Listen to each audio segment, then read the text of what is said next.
Yo los voy a invitar, hermanos, que busquen, por favor, el Evangelio de Marcos, el capítulo 5.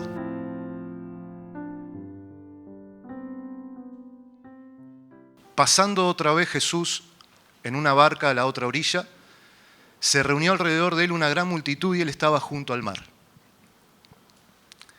Jesús y sus discípulos acaban de visitar la región de Gadara. Allí sabemos lo que ocurrió con el endemoniado gadareno y cómo esa gente se llena de temor, y en ese temor le piden a Jesús que abandone la zona, que se vaya. No querían que esté ahí. Jesús accede a ese pedido, sube con sus discípulos a la barca y cruza a la otra orilla, y eso es lo que nos está relatando aquí el Evangelio de Marcos. Vuelve a la región de Capernaum, donde Jesús ya estaba llevando adelante un ministerio reconocido. Su fama se había extendido por todos lados, sus milagros ya se contaban por todos lados. Y vemos, y en el Evangelio de Marcos es muy común que Él nos haga nos dé siempre este detalle, o nos muestre este detalle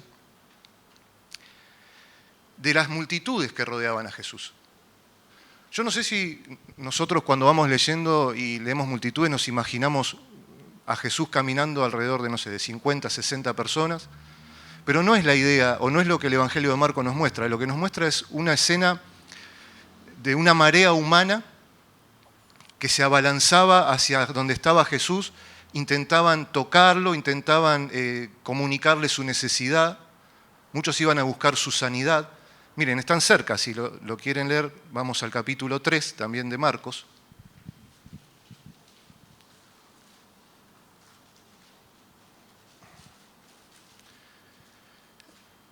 Versículos 7 al 10.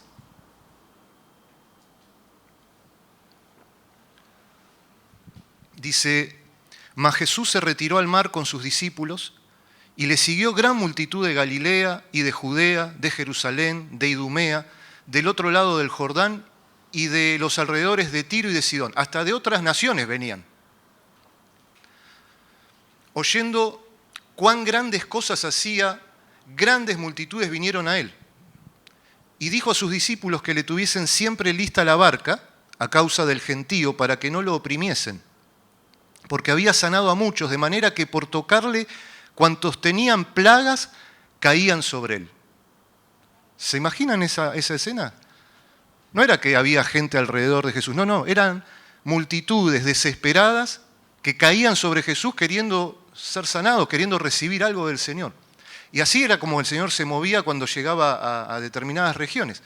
Venía gente de todos lados y caían sobre Jesús al punto que les dice a los discípulos: tengan siempre preparada la barca porque sencillamente no podían ni siquiera avanzar. Así estaba llevando adelante Jesús su ministerio, al menos en el norte de Israel, en Galilea. Ahora, si regresamos al capítulo 5, es bueno que tengamos esta imagen que nos muestra el capítulo 3 de las multitudes, porque en lo que vamos a leer también va a haber una multitud de personas alrededor de Jesús. De hecho, vemos que decía que al llegar Jesús con sus discípulos a la otra orilla, una multitud se reunió alrededor de él.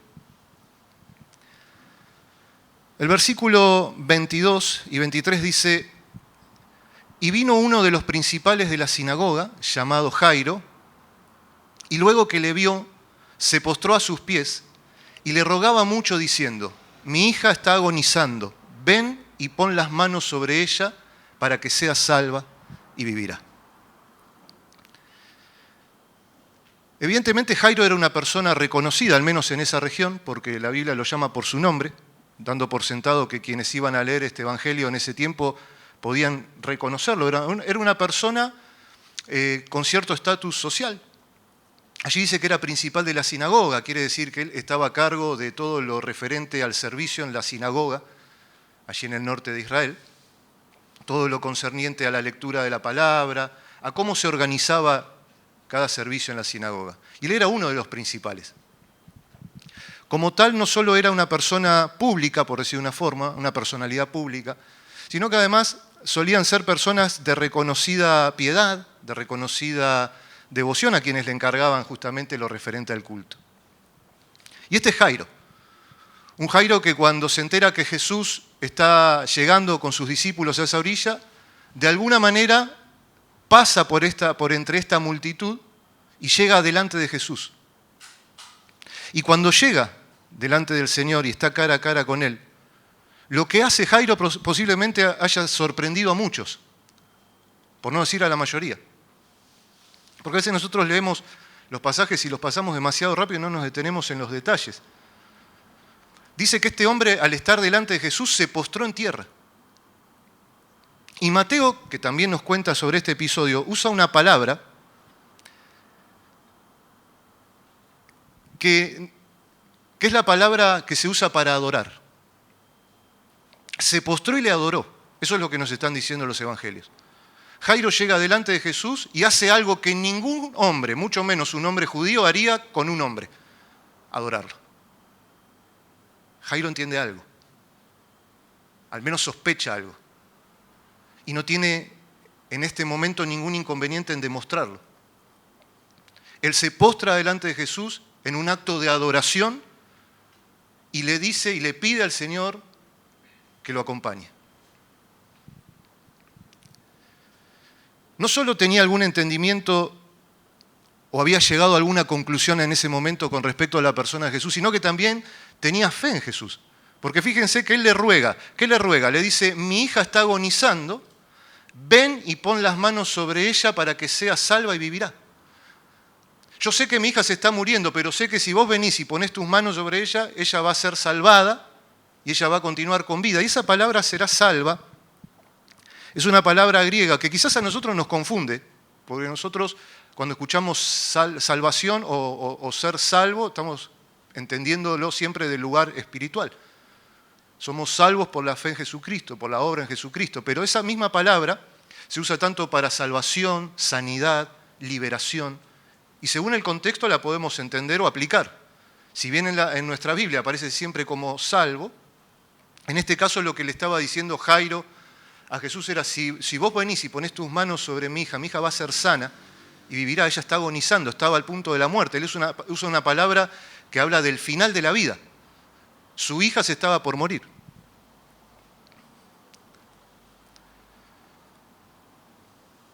Lucas suma un detalle, Lucas también nos cuenta esta historia, y dice que Jairo tenía una sola hija, una única hija, como de 12 años. Y esa única hija, como de 12 años, estaba a punto de morir. Quizás esa desesperación, quizás esa necesidad movió a Jairo cuando escuchó que Jesús estaba llegando. Tal vez Jairo se acercó a la habitación de la hija, le dio un beso, quizás se quedó observando si estaba respirando. Quizás cuando entró y la vio por primera vez pensó: ya está muerta, y luego se dio cuenta que seguía respirando y la besó y le dijo: ahora vengo, voy a buscar a Jesús. No sabemos estos detalles, pero es lo que haría un padre. Un padre cuya hija se está muriendo y entiende que la única salida está en Jesús. Y allí va, movido por la desesperación, movido por la urgencia, y llega hasta donde está Jesús y postrado le adora y le ruega. Y Jesús accede a este pedido, al pedido de este padre, y comienza a caminar con Jairo rumbo a la casa donde estaba la niña. Miren el versículo 24, dice: fue pues con él y le seguía una gran multitud y le apretaban. Otra vez, imaginen la escena. Jesús, mi hija se está muriendo, pero si vos venís y ponés tu mano, sé que va a vivir. Vamos. Y empezás a tratar de caminar, no a caminar, a tratar de caminar en medio de esa marea humana. Esos que con plagas querían caer sobre Jesús, tocarlo. Aquellos que se cruzarían adelante de Jesús y le tratarían de contar su necesidad. Y yo me pongo en el lugar de ese padre, de su desesperación. Y me imagino cómo actuaría yo en una situación así. Jesús accedió a venir y a poner... Yo tengo fe en Jesús. Yo creo que si Jesús viene y pone su mano en mi hija va a vivir. Y Jesús me dice: vamos. No me dice: no, mirá, yo no puedo hacer tal cosa. Me dice: vamos. Y empezamos a avanzar y nos encontramos con esta pared humana que no nos deja avanzar. Yo trataría de ir haciendo espacio, empujando, corriendo, córranse, gritando, quizás diciéndole: se muere mi hija, correte. Pero había una multitud desesperada tratando de llegar a Jesús también. Ellos avanzaban y la multitud hacia ellos.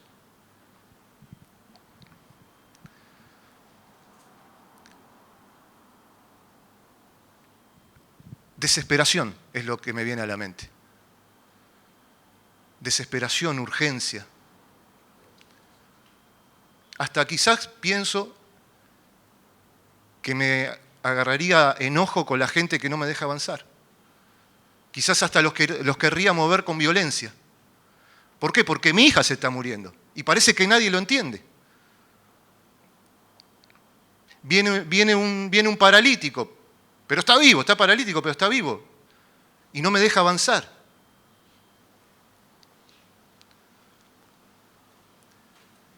Ahora, en el versículo 25, la historia se entrelaza con otra historia y empiezan a correr en paralelo, que es la historia de una mujer. Fíjense que dice los versículos 25 y 26, pero una mujer que desde hacía 12 años padecía de flujo de sangre y había sufrido mucho de muchos médicos y gastado todo lo que tenía y nada había aprovechado, antes le iba peor. ¿Sí? Entre todas estas personas que apretan a Jesús, que no permiten avanzar, hay una mujer que avanza sigilosamente y como escondida entre la multitud con un objetivo. Una mujer que está padeciendo una enfermedad de flujo de sangre desde hace mucho tiempo. Allí dice 12 años. Pensá qué hiciste en los últimos 12 años. Algunos dicen, no tengo ni idea, son muchos años. Algunos dirán, estudié una carrera, me recibí. Algunos dirán, me casé, tuve 3 hijos, me construí la casa, viajé. Son 12 años. Bueno, esta mujer por 12 años sufrió. Quizás aquí hay alguien que dice, yo tengo 12 años. O sea que lo que hice en los últimos 12 años es vivir, toda mi vida son los últimos 12 años. Pero lo que esta mujer hizo por 12 años fue solo sufrir. Y sufrió incluso tratando de solucionar esa situación, yendo a los médicos. Evidentemente, al menos la medicina de ese tiempo no tenía solución para la enfermedad de esta mujer. Dice que ella había hecho todo. Y antes empeoraba, no mejoraba, sino que empeoraba. Había sufrido en manos de la medicina, había sufrido en manos de la sociedad, porque esa enfermedad, en esa cultura, en ese tiempo y según la ley de Moisés dada para el pueblo de Israel, en las leyes ceremoniales, después lo pueden leer en Levítico 15, una mujer con flujo de sangre estaba impura ceremonialmente. No habla de pecado, no es que te hacía pecador, te hacía impuro y no te permitía participar ¿de qué? Del culto, de la adoración. De hecho, te excluía también de la sociedad, porque cualquiera que tocare a esa mujer, incluso se sentare en la silla que ella había estado sentado o se acostara en la cama que ella había estado acostada, también quedaba impuro por todo un día. Y al final de ese día, luego de ciertos rituales de limpieza, quedaba limpio y podía volver a tener, ¿qué? Comunión con el pueblo de Dios, en la adoración, en la sinagoga, en el templo. Esta mujer hacía 12 años que no podía subir, por ejemplo, a ninguna de las fiestas anuales. No podía subir a la fiesta de la Pascua, no podía subir a la fiesta de Pentecostés, no podía subir a la fiesta de los tabernáculos. Era impura, ceremonialmente. Y cualquiera que la toque, quedaba impuro. O sea que no solo estaba sufriendo por una enfermedad, que hacía 12 años que la estaba azotando, de hecho la Biblia lo llama como un azote, sino que además estaba sufriendo en terrible soledad. No sabemos si era casada, si tenía hijos, no dice nada la Escritura. Pero incluso esa parentela cercana tampoco la podía tocar.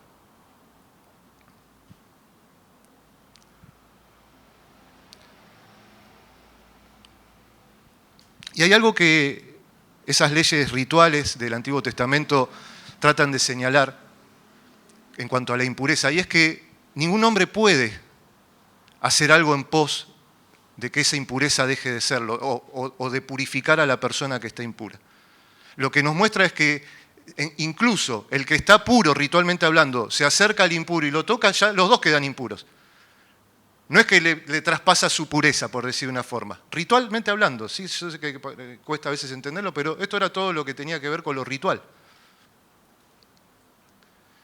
De alguna manera esos mandamientos o esas leyes nos querían mostrar que la santidad no la podemos pasar a otro, pero la impureza sí. y que si yo toco a alguien impuro, yo me vuelvo impuro, no vuelvo puro al otro. Y eso aplicaba a todos los hombres, menos a Jesús, que es hombre, pero es Dios. Él es la fuente de toda pureza, y lo impuro que tiene contacto con la pureza de Dios queda limpio, pero él no queda impuro. Y esta mujer dice que viene entre la multitud y estaba decidida a algo. Ella quería llegar hasta donde estaba Jesús para tocar el borde de su manto. Ella también tenía fe, como Jairo.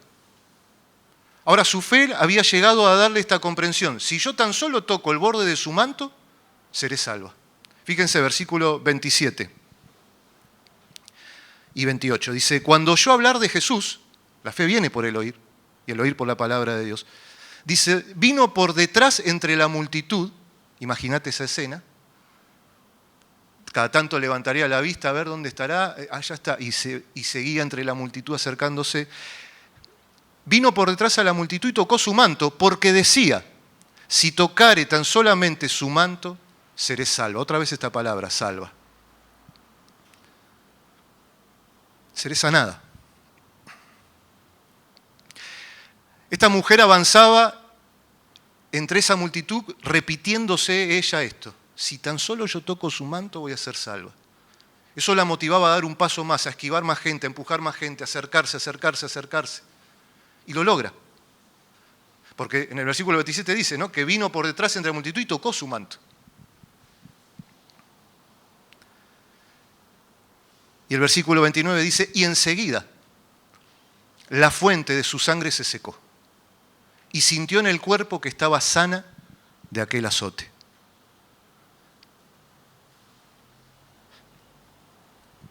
La mujer logra llegar hasta Jesús, toca ese manto y efectivamente, en el momento, enseguida, dice la palabra, quedó sana.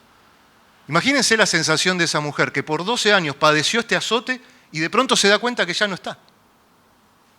De pronto se da cuenta que ya no está sufriendo, de pronto se da cuenta que eso terminó. Pero se quiere volver a ir escabullida entre la multitud. Así como llegó, se quiso ir sigilosamente, sin que nadie lo sepa. Pero Jesús tenía otro plan para esta mujer. Jesús le quería dar la oportunidad de que ella dé la gloria a Dios y al mismo tiempo de volver a restaurarla a la comunión de la nación, del pueblo. Porque posiblemente la gente del lugar la reconocería como la impura. 12 años padeciendo esa enfermedad.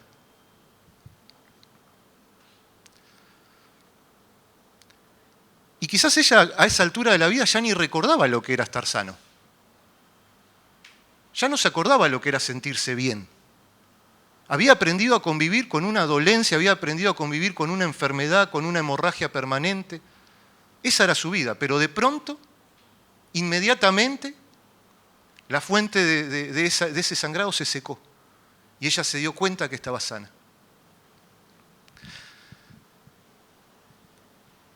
Fíjense que dice el versículo 30, luego Jesús, conociendo en sí mismo el poder que había salido de él, volviéndose a la multitud dijo, ¿quién ha tocado mis vestidos? ¿Se dan cuenta lo incoherente que suena lo que acaba de decir Jesús? En medio de una multitud que caía encima de él para tocarlo, que se frene y diga, ¿quién ha tocado mi vestido? Me imagino a Jairo, que Jairo lo único que estaba viendo, a quién empujo, a quién corro, por dónde puedo abrir camino encima para mi casa. No para cualquier lado, no para donde la multitud me deja entrar. El otro día me contaba mi cuñada que subió al tren, dice, y cuando entró el malón, a ella quedó enganchada y quedó en el aire, y dice, me llevaron. Y entré al vagón, yo no iba caminando. Bueno, fue al vagón que la multitud lo llevó. Y Jairo no quería que la multitud lo lleve por cualquier camino. Él necesitaba ir con urgencia a su casa. Su hija se estaba muriendo en su casa. Y él quería abrir camino. Y de pronto escucha a Jesús que dice, ¿quién tocó mis vestidos? Jairo se habrá dado vuelta y habrá dicho, ¿está hablando en serio? Porque a veces nos pasa que creemos que a Jesús no le importa. Y Jairo habrá dicho, ¿por qué pregunta esto? ¿Quién ¿Quién no tocó el vestido? Sería la pregunta tal vez. ¿Quién no lo tocó si nos está cayendo una multitud encima? Incluso los discípulos se dan cuenta que lo que Jesús está preguntando no tiene mucho sentido. Le dicen en el versículo 31 y 32, sus discípulos le dijeron, ¿ves que la multitud te aprieta y dices, ¿quién me ha tocado? Jesús, ¿qué estás preguntando?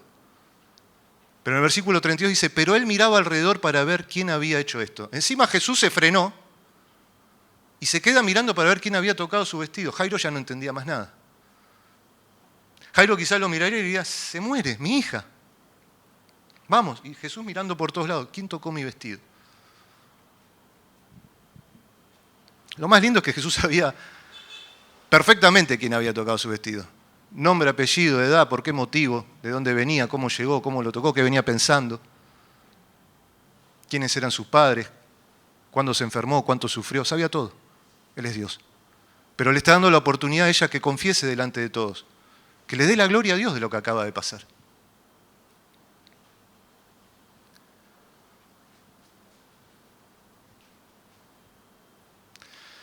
Ahora, no perdamos de vista a Jairo. ¿Cómo te hubiese sentido en ese momento? Cuando a tu mirada y a tu entender parece que Jesús está perdiendo el tiempo, ocupándose de algo insignificante. Quizás hasta lo trataría de agarrar a Jesús y llevarlo a la rastra. Ahora, esa mujer se dio cuenta que no había quedado oculta al conocimiento de Jesús. Y dice en el versículo 33, entonces la mujer, temiendo y temblando, sabiendo lo que en ella había sido hecho, vino y se postró delante de él y le dijo toda la verdad. Ahora la mujer está en la misma posición que Jairo comenzó, postrada a los pies de Jesús. Y dice que le dice toda la verdad. O sea, para dolor de Jairo, encima esta mujer está dando testimonio. Está contando, no, es que yo hace 12 años, y él diría, mi hija tiene 12 años, estoy sufriendo de esto y ustedes saben que con hemorragia yo no podía participar de nada, estaba excluida, sufría mucho, gasté todo en médicos, encima ningún tratamiento hizo efecto.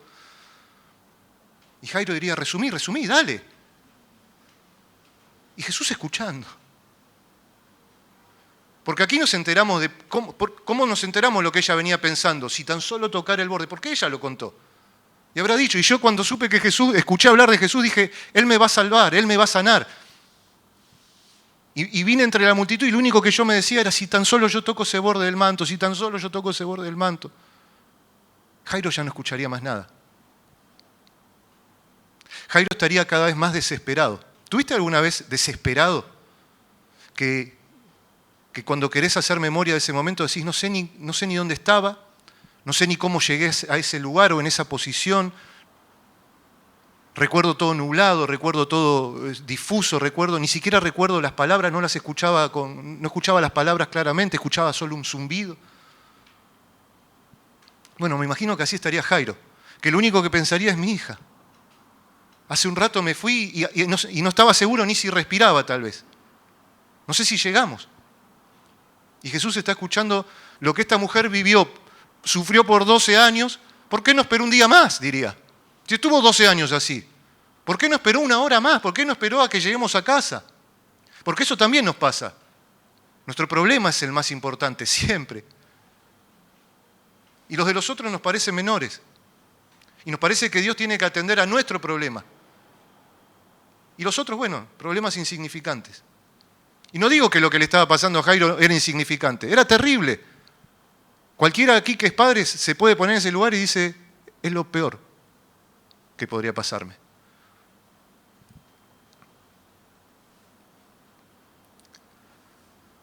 No sé cuánto habrá tardado esta mujer en dar testimonio de lo que había ocurrido, pero estoy seguro que para Jairo fue una eternidad. ¿Fueron minutos? No lo sabemos. Pero para Jairo ese momento fue una eternidad, esa pausa fue una eternidad. Jesús le dice en el versículo 34, y él le dijo, hija, tu fe te ha hecho salva. Es la misma palabra, pero aquí sí podemos decir, ¿de qué le está hablando exactamente Jesús? ¿De sanidad? ¿De salvación? ¿Por qué le dice hija? ¿Por qué le dice ve en paz? Y queda sana de tu azote. Porque al final le habla de sanidad, pero antes le habló de ser salvo. Y la despide en paz. Algo que Jesús no acostumbraba a hacer. Con estas palabras el Señor está dejando entrever algo más en esta sanidad.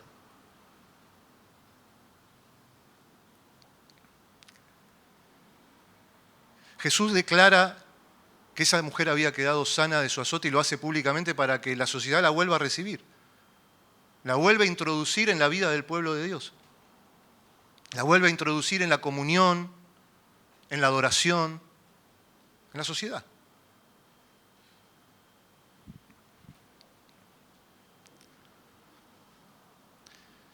Y cuando leemos estos textos podemos cometer el error de pensar, entonces si tengo fe en Jesús voy a ser sanado de las enfermedades.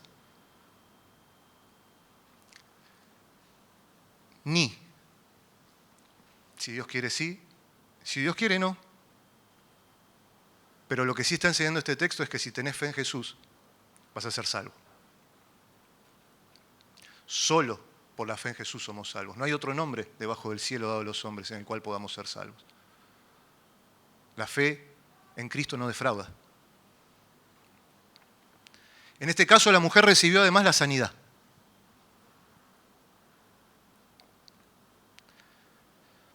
Y en el versículo 35 aparecen unos nuevos actores en este drama, en esta historia, drama de la vida real. Y son los mensajeros que vienen de la casa de Jairo con terribles noticias. Con esa noticia que ninguno quiere escuchar. Y dice el versículo 35, mientras él aún hablaba, mientras Jesús hablaba todavía con la mujer, vinieron de casa del principal de la sinagoga diciendo, tu hija ha muerto. ¿Para qué molestas más al maestro? Yo no sé, no son los mejores mensajeros, evidentemente, por lo menos no muestran compasión. Pero allí hay algo más. No es solamente el anuncio de tu hija ha muerto.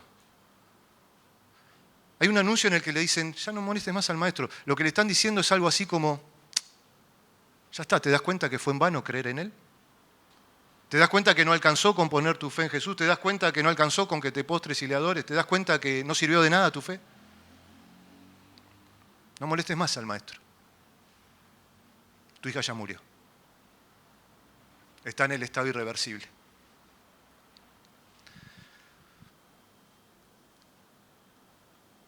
¿Y cuántas veces, no? Vienen esos mensajeros a nuestra vida. Quizás no con la noticia tan tremenda como la que acaba de recibir Jairo, pero con una mala noticia. Y entre esa noticia que te están comunicando, te están tratando de apartar de la fe. ¿Para qué vas a seguir creyendo en el Señor? No sirvió de nada. Tu fe en Cristo no sirvió de nada. Y a veces dudamos. Sobre todo cuando estamos con un profundo dolor. Cuando estamos atravesando una profunda tristeza. A veces prestamos atención a esa voz, a ese mensajero que nos dice, ¿para qué vas a molestar al maestro?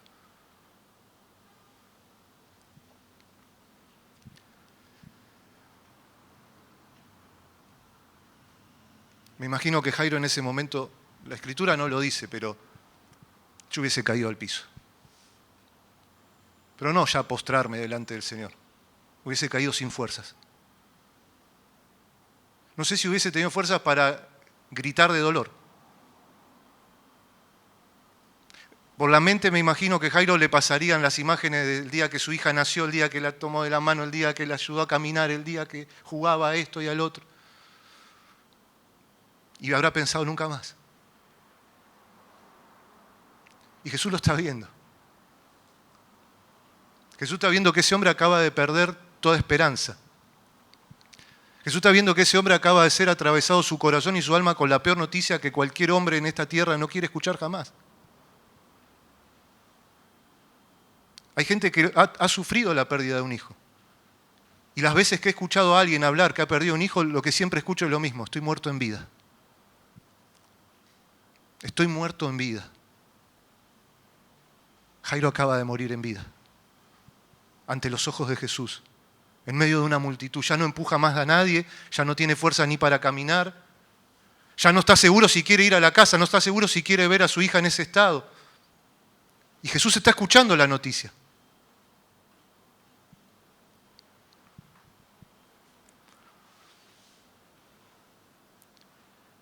Y aquellos que han perdido a un hijo, muchas veces también dicen, solo el que sufrió este dolor puede entenderme. Y pienso que puede ser cierto. Por eso Dios puede entenderte. Por eso Dios puede consolarte. Porque Él también perdió un hijo. Pero en el caso de Dios fue Él el que lo ejecutó para salvarnos a nosotros. Él sabe lo que duele perder un hijo. Pero Él lo dio por amor. De tal manera amó Dios al mundo que dio a su propio hijo, a su unigénito, a su amado. Si hay alguien que puede entendernos es Dios. En cualquier situación, hasta en la más dolorosa.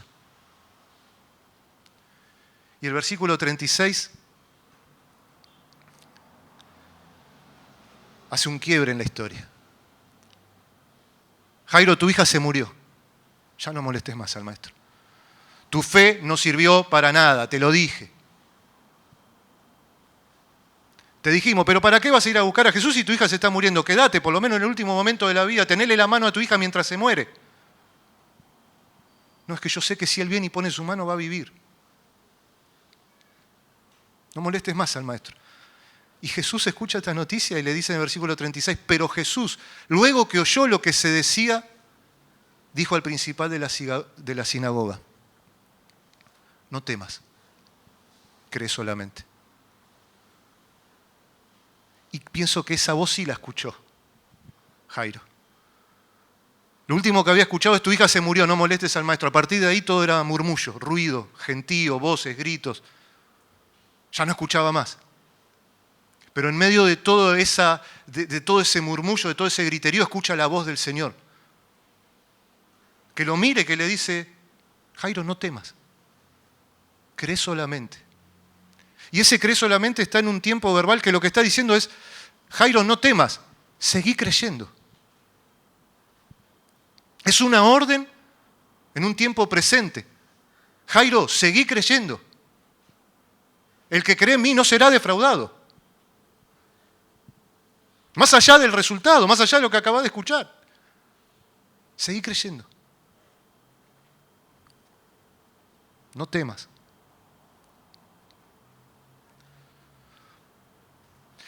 Jairo, seguí sosteniendo esa fe que te trajo a postrarte delante de mí, a adorarme y a decir que creías que si yo iba a poner la mano a tu hija iba a vivir. Seguí creyendo. No hagas caso a esa voz, no hagas caso a esos mensajeros que te dicen que no me moleste, que ya es en vano, que no sirve de nada creer en mí. Seguí creyendo, no temas. Y en ese momento Jesús hace algo que lo podría haber hecho antes, pero no, Él lo quiso hacer en ese momento. Porque Él es el que está en control de todas las cosas. No importa si a tu entender Jesús no avanza, Jesús no camina entre la multitud, Jesús encima se frena a hablar con la mujer y pregunta a quién tocó el vestido, a Jesús no le importa nada. No, Jesús está en control de todas las cosas. Y en ese momento Jesús, con su autoridad, detiene a toda la multitud y no les permite que lo sigan. Y solo lo siguen 3 de sus discípulos, Pedro, Juan y Jacobo, y el papá, y Jairo. Vamos a tu casa. No sé qué distancia había desde la orilla del mar donde Jesús apenas había bajado de la barca y llegó todo este gentío, cuánto habían avanzado y cuánto faltaba hasta la casa. Pero ¿te imaginas cómo caminó Jairo esos metros, esas cuadras, no importa cuánto faltara? Quizás lo tenían que llevar. Quizás Pedro, Juan, Jacobo lo estaban ayudando a caminar. Yo no podría caminar. No tendría fuerza para dar un paso. Y avanzaban. Y en ese camino pensaría tantas cosas, Jairo. Y posiblemente la primera que pensaría es la que pensamos siempre nosotros, si Jesús hubiese hecho esto antes. Pero Él es Dios. Y está en control de todas las cosas. Dice el versículo 37 y 38, y no permitió que le siguiese nadie, sino Pedro, Jacobo y Juan, hermano de Jacobo. Y vino a casa del principal de la sinagoga y vio el alboroto y a los que lloraban y lamentaban mucho.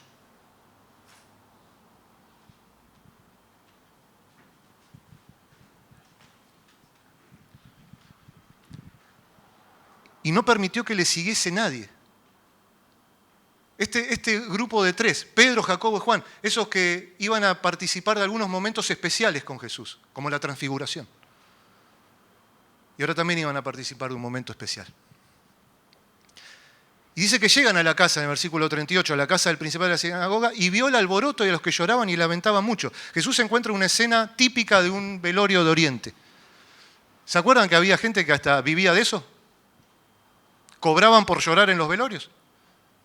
Y mientras más insigne era la persona o la familia que había tenido la pérdida, tenía que haber más llorones. Y si te pagaban, llorá. Llorá con ganas, llorá con fuerza. Y eso es lo que se encuentra Jesús. Gente gritando como desgarrada de dolor. Quizás muchos de ellos ni los conocían a la niña. Quizás muchos de ellos no estaban realmente sufriendo por la pérdida de Jairo. Pero era su trabajo. Y estaban alborotando. Jesús se encuentra con una escena caótica. Deja atrás la multitud y ahora se encuentra con un grupo de personas en un estado de griterío, de lloro, de llanto. Los que lloraban de verdad. La familia de esa niña que lloraba de verdad por la pérdida. Los que cobraban por hacerlo. Y el que verdaderamente sabía el dolor que estaba sufriendo Jairo y la madre de esa chica, que es Jesús.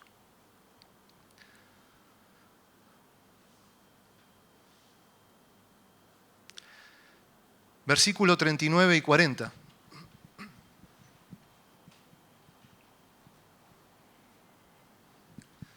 Dice, y entrando, les dijo, ¿por qué alborotáis y lloráis? La niña no está muerta, sino duerme. Esto a oídos de Jairo. Jairo entra y sí, ya sabía lo que se iba a encontrar. Estaban velando a su hija. Y todo se hacía muy rápido en ese tiempo y en esa cultura, porque el mismo día que moría tenía que ser enterrada. Dice en el versículo 40, y se burlaban de él. Estos que estaban llorando, gritando, supuestamente desgarrados de dolor, pasan del llanto a la burla. Y se empiezan a burlar de Jesús. Delante de un padre que está sufriendo lo impensado.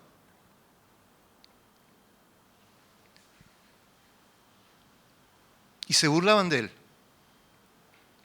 Mas él, hablando de Jesús, echando fuera a todos, tomó al padre y a la madre de la niña y a los que estaban con él, habla de los discípulos, los 3 discípulos, y entró donde estaba la niña.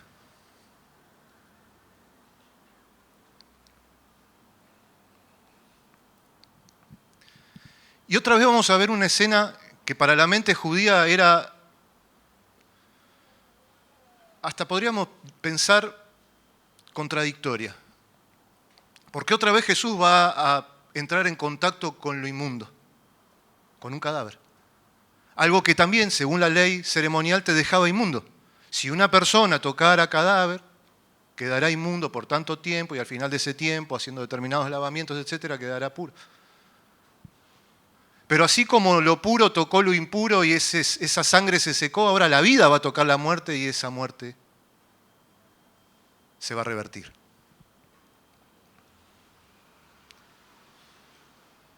Porque este es el David que estábamos esperando. Y como David, el antecesor, cuando una fiera le arrebataba una oveja, David dice que iba y seguía al león y seguía al oso y le sacaba la presa de la boca. Y esto va a hacer Jesús con la muerte. Va a ir a arrebatar la presa. De esas fauces que no se sacian. De esas fauces que nos muerde a todos. En un momento nos morderá a todos los que estamos aquí, que es la muerte. Pero que es un enemigo que también será destruido. El postrer enemigo que será destruido. Dice el versículo 41. Y tomando la mano de la niña, Jesús toca el cadáver ante los ojos del Padre. Jairo seguía creyendo. Si tan solo tocares a mi hija, si pusieras tu mano sobre ella, serás salvo y vivirá. Seguí creyendo, le dijo Jesús. Y ahí está, delante de un cuerpo sin vida y toca la mano de la niña. Tomando, dice el versículo 41, y tomando la mano de la niña le dijo, Talita Cumi, que traducido es niña, a ti te digo, levántate. Jesús se dirige a la niña en el lenguaje típico, el lenguaje de diario que usaban allí, que era el arameo. Y le dice estas dos palabras, Talita Cumi. Y puede traducirse tanto niña como corderita. Yo lo que veo es la ternura del Señor. La ternura del Señor que se acerca a esa niña que estaba muerta y le dice, corderita, levántate. La despertó de la muerte de una manera tan suave, tan amorosa.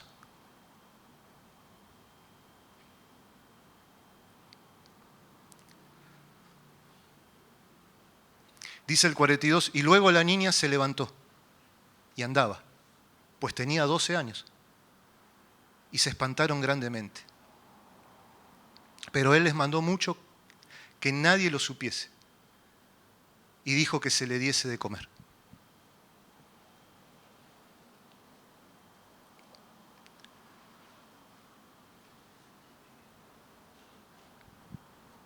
Jesús despierta a esa niña de la muerte. Ella estaba muerta, efectivamente. Pero llegó la resurrección y la vida. Llegó el que tiene poder y autoridad sobre todas las cosas. Y como un padre que despierta a su hija suavemente del sueño para no exaltarla, así la levanta de la muerte. Talita Cumi. Ese es nuestro Salvador. Ese es el Dios en el que hemos creído.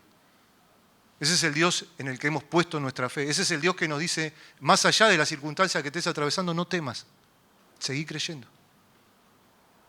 Entonces, ¿qué? Este texto enseña que si yo tengo fe en Jesús, Dios no va a permitir que un ser amado mío parta. No es lo que está enseñando. Lo que está enseñando es que el que tiene fe en Jesús no será defraudado. O por vida o por muerte, Cristo será glorificado. Que la fe en Jesucristo no será avergonzada jamás. Por eso nos anima a seguir creyendo.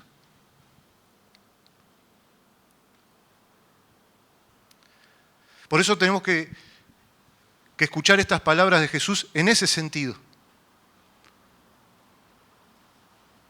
No temas, seguí creyendo. Esa fe que has manifestado en mí, seguí teniéndola, no va a ser defraudada.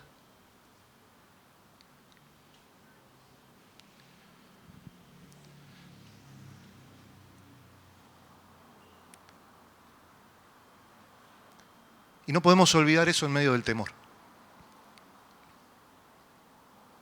¿Qué?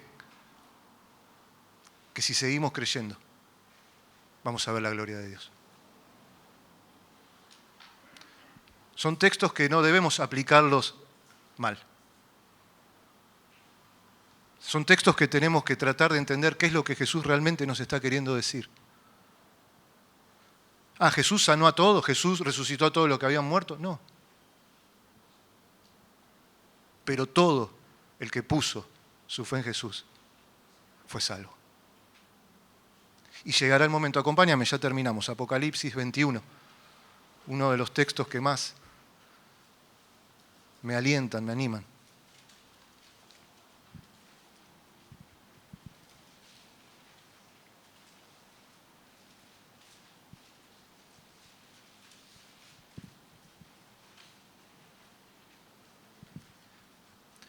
Apocalipsis 21.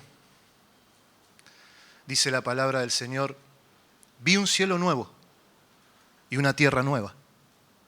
Porque el primer cielo y la primera tierra pasaron y el mar ya no existía más. El mundo como lo conocemos, el mundo en el que vivimos ya no existía más. Y yo, Juan, vi la santa ciudad, la nueva Jerusalén, descender del cielo de Dios, dispuesta como una esposa ataviada para su marido. Y oí una gran voz del cielo que decía, he aquí el tabernáculo de Dios con los hombres, Él morará con ellos y ellos serán su pueblo y Dios mismo estará con ellos como su Dios. enjugará Dios toda lágrima de los ojos de ellos, y ya no habrá muerte, ni habrá más llanto, ni clamor, ni dolor, porque las primeras cosas pasaron. Y el que estaba sentado en el trono, el Dios al que adoramos, dijo: he aquí, yo hago nuevas todas las cosas. Y me dijo: escribe, porque estas palabras son fieles y verdaderas. Sigue creyendo. Un día lo vamos a ver. Un día la muerte incluso será destruida. Y me dijo, versículo 6, hecho está. Dios ya lo hizo. Solo que todavía no lo podemos ver. Hecho está.